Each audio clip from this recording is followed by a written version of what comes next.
Quota Srinivasarao గారు ఒక శకం ఈరోజు ముగిసింది. నాకు ఆయనకి ఉన్న ఆత్మీయత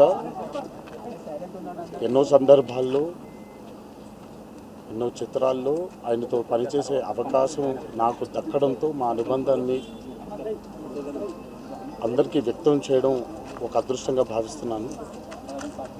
ఆ మహానుభావుడితో అంతటి మహనీయుడైనటువంటి నటుడితో పనిచేయడం పూర్వజన్మ సుకృతంగా భావిస్తున్నాను.